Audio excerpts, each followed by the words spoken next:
પહેલા વાત કરવી છે કેશ ફોર વોટની। આમ તો કેશ ફોર વોટ આપણે વિધાનસભા વખતે પછી એ મહારાષ્ટ્રની હોય કે અલગ અલગ જગ્યાએ આપણે જોયું છે, ખૂબ મોટો મુદ્દો, ખૂબ મોટો ઇસ્યુ બન્યો હતો। પણ શું કોઈ સ્થાનિક સ્વરાજની ચૂંટણીમાં પણ કેશ ફોર વોટ કરતું હશે? આમ તો ઘણી બધી વાર આવા આરોપો લાગતા પણ હોય છે કે ભાઈ દારૂની રેલમછેલ કરાય છે, નોનવેજ માટેના ટેબલો ગોઠવાઈ જાય છે અને પૈસા આપવામાં આવે છે કે ભાઈ અમારું જ બટન દબાવજો। અને એવું જ ફરી એકવાર થયું છે રાપર નગરપાલિકાની ચૂંટણીમાં। આરોપ લગાવવામાં આવ્યો છે કોંગ્રેસ દ્વારા। સૌથી પહેલા એ વિડીયો આપને બતાવવો છે કે જેમાં એ પૈસા આપી રહ્યા છે ભારતીય જનતા પાર્ટીના કાર્યકરો, એવો આરોપ થઈ રહ્યો છે। વિડીયોની અંદર દેખાઈ પણ રહ્યા છે। સંદેશ ન્યૂઝ જો કે આ વિડીયોની પુષ્ટિ નથી કરતું, પણ વિડીયોમાં શું કહેવાય રહ્યું છે, શું ચાલી રહ્યું છે, એ એકવાર સાંભળો।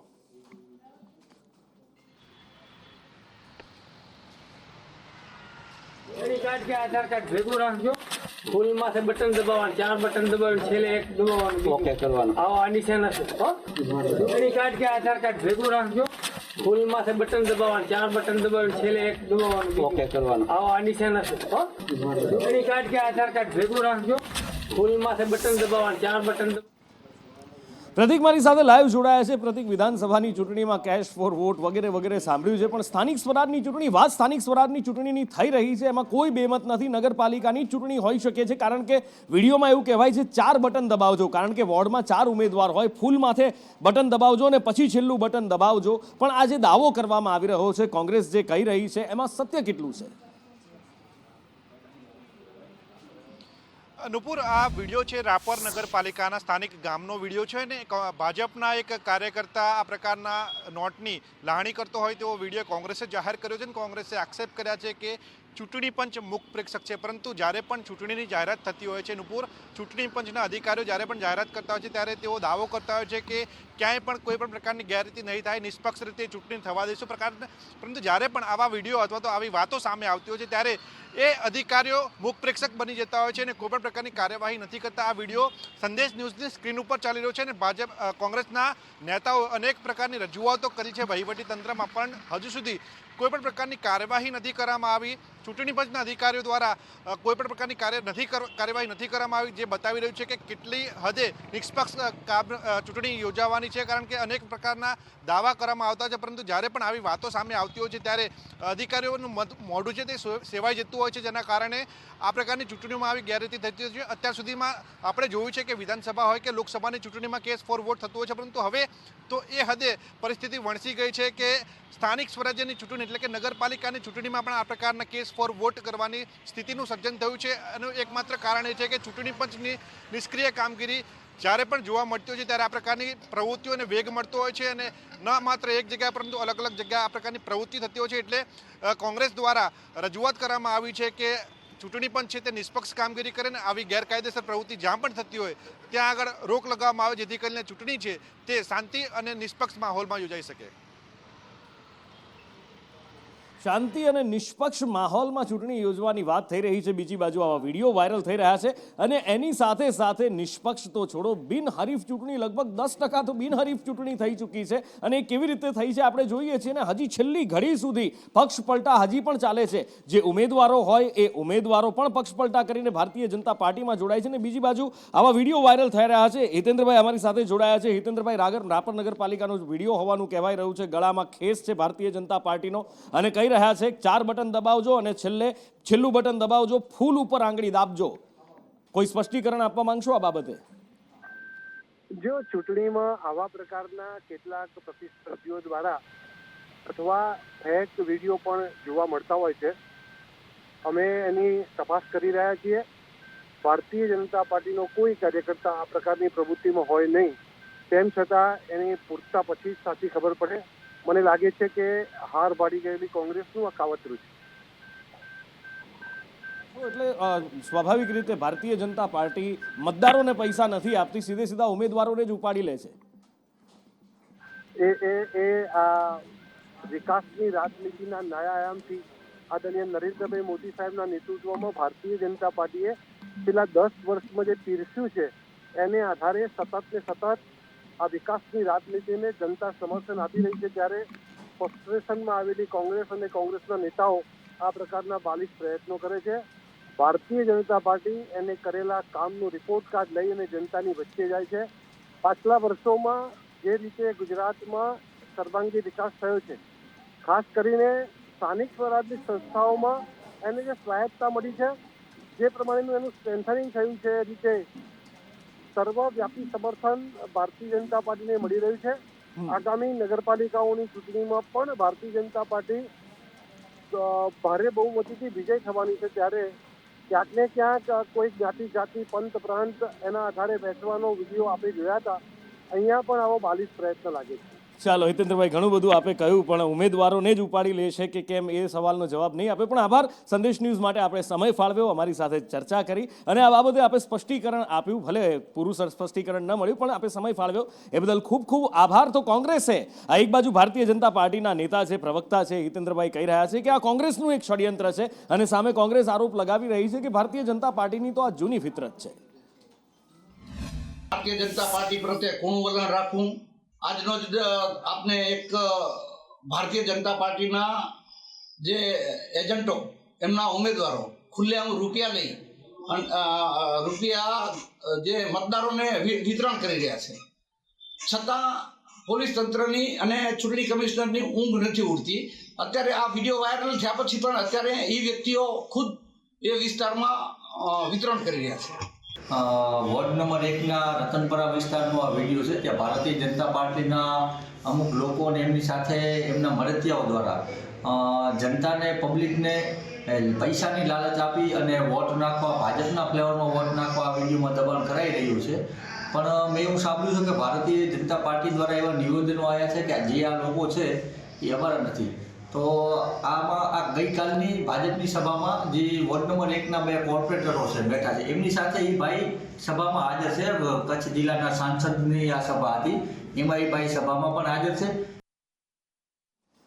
એટલે આજે છેલ્લો દિવસ છે આ ચૂંટણી પ્રચારનો. નગરપાલિકા, તાલુકા, જિલ્લા પંચાયતની પેટા ચૂંટણીઓ છે અને એના માટે એડી ચોટીનું જોર લગાવવામાં આવી રહ્યું છે. એક બાજુ આ વિડીયો વાયરલ થઈ રહ્યા છે, બીજી બાજુ અત્યાર સુધીમાં આપણે ઘણું બધું જોયું છે કે એકબીજા ઉપર આરોપ લાગતા હોય, કોઈ ઉમેદવારો ગાયબ થઈ ગયા હોય, કોઈ ઉમેદવારો સંપર્ક વિહોણા બન્યા હોય, વાત ચૂંટણી પંચથી લઈ પોલીસ સુધી પહોંચી હોય ને એની સાથે સાથે ફોર્મ રિજેક્ટ થયા હોય, તો વાત છેક હાઈકોર્ટ સુધી પણ પહોંચી હોય ને હાઈકોર્ટથી ઝટકો મળ્યો હોય, અને એની સાથે સાથે બિનહરીફ ચૂંટણી થતી. તો આપણે આ વખતે ગજબ રેકોર્ડ જોઈ છે અને ભારતીય જનતા પાર્ટી દાવો કરી રહી છે કે જંગી બહુમતથી જીતશે. આ બાજુ કોંગ્રેસનો દાવો છે કે એ આ વખતે પાણી બતાવી દેશે કોંગ્રેસનું, અને આમ આદમી પાર્ટીનો દાવો છે કે અમે સૌથી મોટા પક્ષ બનીને ઉભરીશું. પણ આ બધા વચ્ચે 6 વાગે ચૂંટણી પ્રચારના પડઘમ આજે સાંજે શાંત થઈ જવાના છે અને 16 તારીખે મતદાન થવાનું છે. વધુ માહિતી સાથે હિરેન લાઈવ જોડાયા છે. હિરેન, ઘણું બધું આ ચૂંટણીમાં આપણને જોવા મળ્યું છે. ઘણી બધી એવી વાતો આપણને ચૂંટણીમાં જોવા મળી છે કે કદાચ આપણે આની પહેલા ક્યારેય નથી જોઈ. રેકોર્ડ બ્રેક આ વખતે આપણે બિનહરીફ થતી ચૂંટણીઓ જોઈ છે. આરોપ પ્રત્યારોપ અને એની તો જાણે કોઈ હદ જ નથી રહી.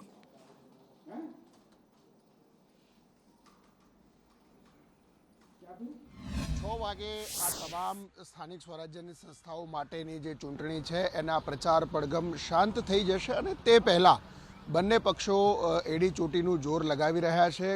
ક્યાંક 3 ત્રિપાખીઓ જંગ છે, ત્યાં પણ અન્ય રાજકીય પક્ષો, આમ આદમી પાર્ટી અથવા તો અપક્ષો છે તે એડી ચોટીનું જોર લગાવી રહ્યા છે.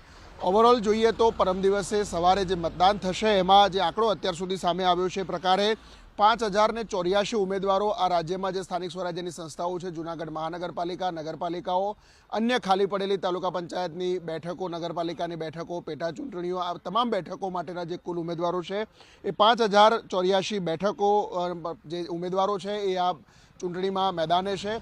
આ ઉપરાંત જોઈએ તો આ 2 દિવસ એટલે કે આજે 5 વાગ્યાથી લઈને આવતીકાલે સાંજ સુધી અને પરમ દિવસ સવારે મતદાન સુધી રાજકીય પક્ષો ડોર ટુ ડોર પ્રચાર અને ખાટલા બેઠકો એ પ્રકારે કરી શકશે. પરંતુ સ્થાનિક સ્વરાજ્યની સંસ્થાઓમાં નિરસતા ક્યાંક જોવા મળી રહી છે. રાજકીય પક્ષો હોય અથવા તો વહીવટી તંત્ર હોય, ચૂંટણી પંચ પણ સમગ્ર આ ચૂંટણીની અંદર મુખ્ય પ્રેક્ષક હોય તે પ્રકારની સ્થિતિ દેખાઈ રહી છે. નિષ્પક્ષ હોવાની વાતો કરતું ચૂંટણી પંચને કોઈ પણ પ્રકારની કાર્યવાહી કરી હોય એ પ્રકારનો હજી સુધી કિસ્સો નથી આવ્યો. એ પછી વડોદરાના સતીશ નિશાળિયાનો કેસ હોય કે કચ્છના રાપરમાં અત્યારે જે કેસ ઘટના સામે આવી છે, તમામ બાબતો પર પોલીસ હોય કે વહીવટી તંત્ર એટલે કલેક્ટર કે જે ચૂંટણી અધિકારી છે, આ તમામ લોકો મૂક પ્રેક્ષક બની અને આ બધું નિહાળી રહ્યા હોય, સત્તા પક્ષની વાહવાહી કરવામાં બિઝી હોય પ્રકારની સ્થિતિ દેખાઈ રહી છે. અને આગળ વાત કરવી છે વડોદરામાંથી સામે આવેલા એક એવા કિસ્સાની કે જે ભલભલાને હચમચાવી જાય એવા છે. એક ડિવોર્સી મહિલા છે, સહારો શોધી રહી છે જીવન વિતાવવા માટે. પોતાના 2 બાળકો છે, એ બાળકો માટે એક યોગ્ય પાત્ર મળી જાય એની શોધમાં છે. અને એક વ્યક્તિ એની જિંદગીમાં આવે છે અને સમય જતાં એને ખબર પડે છે કે જેને એ પ્રેમ કરી રહી છે એ તો એના ધર્મનું છે જ નહીં. નામ બદલીને આવ્યો હતો અને વિધર્મી એની સાથે દગો કરીને ગયો હતો. જ્યારે એ મહિલાને ખબર પડી, એણે સંપર્ક તોડી નાખ્યા, એ વ્યક્તિ સાથેના બધા જ સંબંધો તોડી નાખ્યા અને પછી એનો અસલી હેવાની ચહેરો સામે આવ્યો. એ મહિલાના મોઢેથી એની એક વેદના સાંભળશો, એની ઉપર કેવા જુલમ ગુજારવામાં આવ્યા છે, કેવી છેતરપિંડી કરવામાં આવી છે અને એની સાથે જ એના બાળકો ઉપર એ કેવો હેવાન બનીને તૂટી પડતો, તો તમારા પણ રૂવાડા ઊભા થઈ જશે.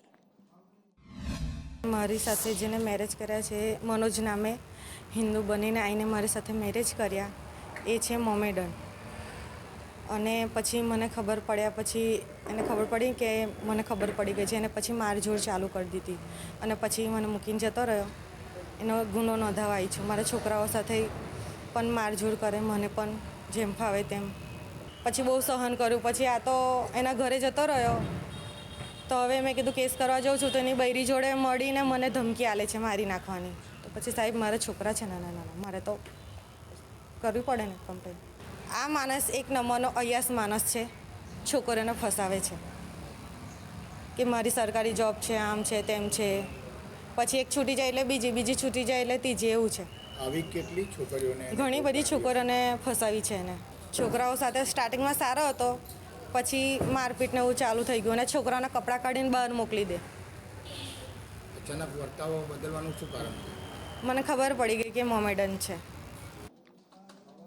અને આગળ વાત કરવી છે સુરતની. સુરતને સપનાનું શહેર કહેવામાં આવે છે. અહીંયા આવનારના દરેક સપના પૂરા કરે છે. પછી રોટલાનું સપનું હોય કે ઓટલાનું, પણ આ જ સુરત એક ખોફનાક શહેર પણ છે. કારણ કે સુરતમાં જે ગઈકાલે ખોફનાક વારદાત બની હતી, એ કદાચ તમે જાણતા હશો તો હચમચી જાઓ એવી એ વારદાત છે. એક દંપતી ઘરમાં સૂતું છે અને ટકોરા પડે છે બારણા ઉપર, અને જ્યારે બારણું ખુલે છે, 3 નરાધમ ઘરમાં ઘૂસી જાય છે. ચાકુની અણીએ પહેલા તો પતિને બંધક બનાવે છે અને ત્યારબાદ પત્ની ઉપર ગેંગ રેપ કરવામાં આવે છે અને ત્યારબાદ એ 3 આબાદ ત્યાંથી છૂટી જાય છે. સુરક્ષિત કહેવાતા ગુજરાતની અંદર આખા ગુજરાતને લજવી મારે એવી આ ઘટના બની છે. કાયદો વ્યવસ્થાના ચીથડા ઉડાડી દે એવી આ વારદાત સુરતના પુણે વિસ્તારમાં બની છે. ને આ વારદાત બન્યા પછી કાયદો વ્યવસ્થાની દુહાઈ આપતી પોલીસ દોડતી થઈ અને એક નરાધમને ઝડપી પાડ્યો છે. कल रात पूना पुलिस स्टेशन के विस्तार में पूना गांव चौकी में एरिया में गीतानगर एरिया के एक मकान में 2 अनआइडेंटिफाइड लोगों ने एक लूट और रेप की घटना का अंजाम दिया है. जो लड़की का बयान है उसके हिसाब से एक सिल्वर की ब्रेसलेट और 31,000 रुपये चाकू की नोक पे लेके उनसे लूटे गए और लड़की के साथ फिर रेप की घटना का अंजाम हुआ है.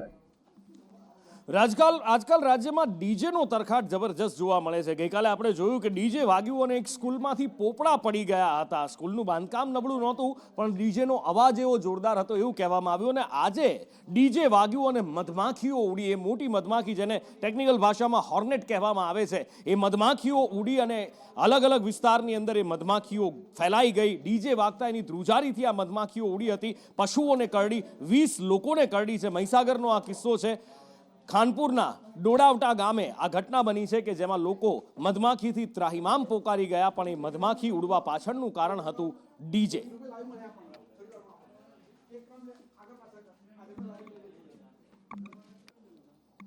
અને હવે એક સીસીટીવી ફૂટેજ આપને બતાવવા છે. સીસીટીવી ફૂટેજ ચોંકાવી દે એવા છે, કારણ કે એક ભક્ત છે કે ચોર છે એ નક્કી કરવું અઘરું થઈ જાય છે. આ સીસીટીવી ફૂટેજ છે મોરબીના લુણસરિયા ગામના, કે જ્યાં આગળ હનુમાનજીના મંદિરમાં એક વ્યક્તિ આવે છે, મોઢે બુકાની બાંધેલી છે. પહેલા જઈ અને હનુમાનજીને પગે લાગે છે અને સીધો હાથ ત્યારબાદ હનુમાનજીના ચાંદીના મુગટ ઉપર, ગળામાં પહેરેલી ચાંદીની એ માળા ઉપર અને કાનમાં પહેરાવેલા ચાંદીના કુંડળ ઉપર જાય છે. અને એ પછી દાનપેટીનું તાળું પણ તોડવાનો પ્રયત્ન કરે છે, ચેક કરે છે કે તાળું ખુલ્લું છે કે બંધ છે. પણ એ પછી જાણે હનુમાનજીને પગે લાગ્યાનો પ્રસાદ હોય એ રીતે મંદિરમાંથી ચોરી કરી હનુમાનજીને ચડાવેલા એ ઘરેણા લઈ અને ફરાર થઈ જાય છે. અને હવે પોલીસ સીસીટીવીના આધારે આ ચોરને શોધી રહી છે.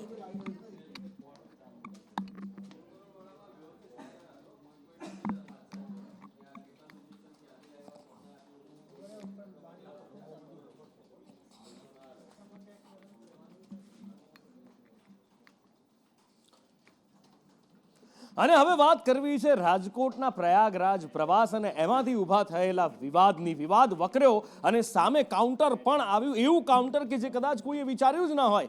રાજકોટના મહિલા મેયર બેને એક ઇમોશનલ કાર્ડ ખેલી નાખ્યું. એમણે એવું કહ્યું કે આ મને બદનામ કરવાનો કારસો રચવામાં આવ્યો હતો, મારી ગાડી પર કપડાં સૂકવવામાં આવ્યા, એ કપડાના પણ ફોટા વાયરલ કરવામાં આવ્યા અને મને બદનામ કરવાનું, એક સ્ત્રી અસ્મિતાને ઠેસ પહોંચાડવાનું કામ કરવામાં આવ્યું છે. સ્વાભાવિક રીતે સમજી શકાય છે કે મેયર બેનનો ઈશારો કોના તરફ છે, કારણ કે જે તે વખતે વિવાદ વકર્યો હતો, વિવાદ શરૂ થયો હતો, એ વખતે કોંગ્રેસ તો ક્યાંય ચિત્રમાં જ નહોતું. કોંગ્રેસ દ્વારા તો પ્રતિક્રિયા સુદ્ધા નહોતી આવી એ દિવસે. તો સ્વાભાવિક રીતે જ ભારતીય જનતા પાર્ટીમાં રાજકોટમાં જે આગ લાગેલી છે, જે સમૂહસૂત્રું નથી, એ હજી પણ એમનું એમ જ છે અને પાર્ટીના જ કોઈ છે જેમના ઉપર બેના આરોપ લગાવી રહ્યા છે. ષડયંત્ર તરીકે આને કોઈ ગંભીર બાબત લઈ અને એક ઇસ્યુ બનાવ્યો છે. જેને પણ બનાવ્યો હોય એ એટલું યાદ રાખે કે મહિલા મેયર તરીકે આ નાની એવી બાબત ગણો કે મોટી એવી બાબત ગરિમા જાળવેલી નથી. જે હોય આમાં એ જ કહું છું કે વ્યક્તિગત મામલામાં આપણે નહીં પડીએ. એટલે એમને જે કાંઈ પણ એવું લાગ્યું હશે કે એમના આત્મસન્માનને ઠેસ પહોંચી છે એવું લાગ્યું હશે અને એ બાબતે એ મારું ધ્યાન દોરશે તો ચોક્કસ દરેક બહેનોની સાથે હંમેશા હું એક બહેન તરીકે એમની પડખે છું, એવી રીતે એક બહેન તરીકે હું પણ એક બહેનની સાથે આ ભાજપના પાપ છાપરે સડીને પોકારે છે. એના પાપ બહાર આવી રહ્યા છે. અંદરો અંદરનો જે એમનો વિખવાદ છે, ક્યાંક ભ્રષ્ટાચાર થઈ રહ્યો છે અને એમાં ભાગ બટાઈમાં વાંધો પડે છે અને ભાગ બટાઈનો જે વાંધો રહ્યો એ અત્યારે હાલ બજારમાં આવી ગયો છે. અમે તો વર્ષોથી કહેતા આવીએ છીએ કોંગ્રેસ પક્ષ તરીકે, વિરોધ પક્ષ તરીકે, કે ભાજપ ભ્રષ્ટાચાર કરે છે, કોર્પોરેશનમાં કરોડો રૂપિયાનો ભ્રષ્ટાચાર થઈ રહ્યો છે. પરંતુ રાજકોટની પ્રજાએ ક્યાંક ને ક્યાંક એમને સત્તા ઉપર બેસાડ્યા છે એટલે કરે છે. અમારો સીધો સવાલ એ છે કે રાજકોટના મેયર એક મહિલા હોય અને મહિલા જ્યારે પોતાની આપવીતી આજે દરેક મીડિયા સમક્ષ રજૂ કરી ત્યારે દુઃખની લાગણી અનુભવું છું. અને આગળ વાત કરવી છે હેલ્મેટના નિયમની. આમ તો હેલ્મેટનો નિયમ ચોમાસાના વરસાદ જેવો છે, આવે જાય આવે જાય આવે જાય. કોર્ટ થોડી ટકોર કરે એટલે ટ્રાફિક વિભાગ પાછું થોડું સાબદું થાય અને પાછો એ હેલ્મેટના નિયમનો અમલ કરાવવા માટે દોડતા કરે બધાને, કર્મચારીઓને, અધિકારીઓને. પાછું થોડા દિવસ ચાલે ને પાછું બધું શાંત થઈ જાય. પણ જ્યારે આ હેલ્મેટનો નિયમ ફૂંફાડો મારે છે કોર્ટના આદેશ પછી, ત્યારે એની સામે પ્રતિક્રિયા આવે છે. આમ તો હેલ્મેટ આપણો જીવ બચાવવા માટે હોય છે, પણ તેમ છતાં ભાજપના નેતા, પૂર્વ ધારાસભ્ય ધીરુભાઈ ગજેરાએ મુખ્યમંત્રીને છેક પત્ર લખી દીધો છે ને એમનું કહેવું છે કે આ ફરજિયાત હેલ્મેટનો નિયમ મધ્યમ વર્ગ અને ગરીબ વર્ગ માટે ત્રાસદાયક છે. આખરે કેવી રીતે? ધીરુભાઈ મારી સાથે જોડાયા છે, આઝમ સાલે જોડાયા છે અને આઝમ સાલેની સાથે ધીરુભાઈ છે. ધીરુભાઈ આ ત્રાસદાયક ગણાવી રહ્યા છે. જીવ બચાવવા માટે હેલ્મેટનો નિયમ છે. હવે પોતાની જ સેફટી માટે કોઈ વ્યક્તિ સમજાવે પહેલા તો એ જ દુઃખદાયક વાત છે, શરમજનક વાત છે. પણ એમ છતાં પણ હેલ્મેટનો નિયમ કાયમ કરવામાં આવે, ફરજિયાત કરવામાં આવે તો એ ત્રાસદાયક કેવી રીતે, એ જરા ધીરુભાઈ પાસેથી જાણવા માંગીશું. નુપુર, આ પાસે ધીરુભાઈ જે સીધા એમનેથી વાત કરીશું. ધીરુભાઈ, તમને જે પત્ર લેખો છો તેમાં તમે એમનો શબ્દોનો ઉપયોગ કરી રહ્યા છો કે ત્રાસદાયક છે, એવું કેમ? મને જે લાગ્યું તે મેં કહ્યું. મેં મુખ્યમંત્રીને લેટર વ્યવસ્થિત જ લખ્યો છે કે મધ્યમ અને ગરીબ વર્ગ ટુ વ્હીલ સૌથી વધારે ચલાવતા હોય છે અને ગરીબ અને મધ્યમ વર્ગની અંદર મને અસંખ્ય મહિના વ્યવહારો, આજ અસંખ્ય સમસ્યાનો સામનો કરી રહી હોય ત્યારે એક વધારાનું, કારણ કે ખરીદી કરવા જાય ત્યાં હેલ્મેટ સાચવે, કોઈ શોક સભામાં ક્યાં હેલ્મેટ સાચવે, કોઈ લગ્ન પ્રસંગની અંદર ક્યાં સાચવે. લગ્ન પ્રસંગની અંદર એક તો મતલબમાં એને દીકરા દીકરીઓ અંદર મોપેડ પર આગળ બેસાડતા હોય ત્યારે મતલબ પણ પોતાની જગ્યા અને એની અંદર હેલ્મેટ બધાને પોસિબલ. સિટી હોય છે 15 ને 20 કિલોમીટરની સ્પીડે ગાડી ચાલતી હોય સિટીમાં જુઓ કે 4 રસ્તા 300-400 મીટરમાં 4 રસ્તા આવી જાય. એક તો સિગ્નલ ફોલો અપ કરવાના, બીજું ત્યાં અસંખ્ય જગ્યાએ ક્યાંક 4 રસ્તા આવતા ક્યાંક સ્કૂલ આવતી સ્પીડ બ્રેકર હોય. સ્પીડ બ્રેકરની અંદર એક તો આજના દિવસમાં નિશાનો કંઈ મારતા નથી કે સ્પીડ બ્રેકરને સફેદ પટ્ટા મારવા જોઈએ, સફેદ પટ્ટા મારાતા નથી. અમુક અસંખ્ય જગ્યાએ ક્યાં ઘણી જગ્યાએ તો કોર્પોરેશને ક્યાંક ખોદેલું હોય ત્યાં સિગ્નલ પણ ન હોય, આડેધડ પાર્કિંગ હોય.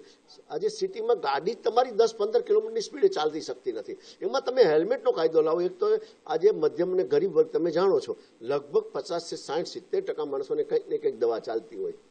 એક બાજુ પોતાના ટેન્શન હોય ઘરના અને ટેન્શનથી આજે આ યુવાન શિક્ષક યુવક હોય કે વિદ્યાર્થી હોય કે મધ્યમ હોય ગૃહિણી હોય બધા ટેન્શન ભોગવી રહ્યા. ટેન્શનની અંદર એટલું બધું ટેન્શન એ હેલ્મેટ પહેરી અને આ ગરમીની અંદર એ જ્યાં 2 મિનિટે ઊભું રહેવાનું થાય તંત્ર આ ગરમીની અંદર એ હેલ્મેટ પોસિબલ છે ખરો? લોકોના જીવ બચાવવા માટેનો આ તો એક પ્રયાસ છે ને જી આઝમ હાઈવે પર જ્યાં 50 કિલોમીટર આઝમ ધીરુભાઈને એ સવાલ પૂછવો છે કે એક બાજુ એ જ કહી રહ્યા છે કે લોકોના મગજમાં મનમાં ટેન્શન છે અને લોકોના મનમાં મગજમાં જો ટેન્શન છે તો પછી એનું ડ્રાઇવિંગમાં ધ્યાન ન રહે અને સુરતમાં આપણે હમણાં જ જોયું છે હિટ એન્ડ રનના કિસ્સાઓ કેટલા વધી રહ્યા છે તો પછી એ આપણે ભલે શાંતિથી જતા હોઈએ બીજા આવીને જો ટક્કર મારી જાય ત્યારે આ હેલ્મેટ લાઈફ સેવર સાબિત નહીં થાય. અને પોલીસ કમિશનરને મેં મારી લાગણી રજૂ કરી છે અને હકીકતમાં આજના દિવસમાં મેં જે લેટર મૂક્યો તો 25-30 હજાર માણસોએ 3 કલાકમાં જોઈ અને એના ફોન આવ્યા બધાનો પોઝિટિવ તમે જોઈ લો કોમેન્ટની અંદર. જો બીજો એક મહત્વનો સવાલ રહેશે કે આપણે જોયું કે હમણાં સતત ફેટલ એક્સિડન્ટ વધી ગયા છે, લોકો જીવ ગુમાવે છે. આપણે બરાબર ચલાવતા હોય છે પરંતુ કારવાળા એને ઉડાઈ જાય ત્યારે તો હેલ્મેટ કામનું કે કારવાળા ઉડી જતો એની ઉપર નિયંત્રણ મને સરકાર કરવું જોઈએ ને. કારવાળા ગમે તેમ ચલાવતા હોય તો એની ઉપર નિયમ તો એના ઘોડાનો ડામ પખાલીને શું કરવા આપવાનો? આ હેલ્મેટનો કાયદો તમે અને કદાચ માનો ક્યાંક એક હેલ્મેટ વાળો 1% આખા આજે સુરત શહેરની અંદર લગભગ લોકો પાસે બિલકુલ બિલકુલ બિલકુલ. ચલો ધીરુભાઈ કહી રહ્યા છે એમની વાત ઉપર અડગ છે પણ આપણો જીવ બચાવવાની જવાબદારી આપણા હાથમાં છે. આપણે શાંતિથી જતા હોઈએ પણ સામેવાળો જો આવે અને ફૂલ સ્પીડમાં ઉડાડી દે ત્યારે હેલ્મેટ લાઈફ સેવર સાબિત થાય છે. મને ખુદને 3 અનુભવ છે અને માટે જ હંમેશા અમે અપીલ કરીએ છીએ કાયદાનું પાલન કરો, હેલ્મેટ પહેરો અને સેફ રહો. આગળ વાત કરવી છે નર્સિંગ સ્ટાફની પરીક્ષા, એને લઈને ઊભા થયેલા વિવાદ, જીટીયુ ઉપર ઘેરાતા શંકાના વાદળો અને એ બધા વચ્ચે આરોગ્ય વિભાગની અને સરકારની કાર્યવાહી પર નજર. આ પરીક્ષા રદ થશે, શું થશે? ઘણા બધા સવાલો છે. ફરી એકવાર પ્રવક્તા મંત્રી અને આરોગ્ય મંત્રી ઋષિકેશ પટેલ સામે આવ્યા અને તેમણે પ્રતિક્રિયા આપી કે આખરે શું કરવામાં આવી રહ્યું છે, શું થઈ રહ્યું છે અને શું થઈ શકે છે. મેં કહ્યું કે ગઈકાલે પણ ચર્ચા વિચારણા કરી હતી. ચર્ચા વિચારણા કર્યા પછી જેટલા સેન્ટરો ઉપર પરીક્ષાઓ લેવાઈ છે એ પરીક્ષાઓમાં માર્કિંગ સિસ્ટમ, ક્યાં આગળ કેવી રીતે કોના કેટલા માર્ક મળ્યા છે એ બધું જોયા પછી, ચકાસ્યા પછી અને એ વિદ્યાર્થીઓને હિતમાં કોઈ મેરિટોરિયસ વિદ્યાર્થીને નુકસાન ના થાય, કોઈ હોશિયાર વિદ્યાર્થી આમાંથી બાકાત ના થઈ જાય એની પણ આપણે ચિંતા કરીશું ચોક્કસ. પરંતુ જે પ્રારંભિક તબક્કે જે લાગે છે ABCD પ્રમાણે જે આપણે આન્સર કી હતી એ આન્સર કી પ્રમાણે દરેક કેન્દ્રોમાંથી જ્યાં જ્યાં પરીક્ષાઓ લેવાઈ છે એમાંથી 100 ઉપર 100 માર્ક કેટલાના આવ્યા, 90 થી 100ની વચ્ચે કેટલા આવ્યા, 80 ઉપર કેટલા આવ્યા, આ થોડું વિશ્લેષણ કર્યા પછી યોગ્ય નિર્ણય લેવાશે. પોલીસ ભરતી દ્વારા એક મોટા સમાચાર જાહેર કરવામાં આવ્યા છે કે ફિઝિકલ પરીક્ષા પૂરી કરી દેવામાં આવી છે. પોલીસ ભરતી દ્વારા પોલીસ ભરતી માટેના આ સમાચાર મળી રહ્યા છે. ઉમેદવારો માટે એક મોટી રાહતના આ સમાચાર છે કે જેમાં સરકારે હાઈકોર્ટમાં જવાબ રજૂ કર્યો છે અને સરકાર દ્વારા હાઈકોર્ટમાં જવાબ રજૂ કરવામાં આવ્યો છે કે પ્રથમ તબક્કાની ભરતી માટેની શારીરિક પરીક્ષા, શારીરિક કસોટી પૂર્ણ કરી દેવામાં આવી છે. હાઈકોર્ટની અંદર આ જવાબ સરકાર દ્વારા રજૂ કરવામાં આવ્યો છે. 11,000ની ભરતી માટે શારીરિક કસોટી પૂર્ણ થઈ ગઈ છે.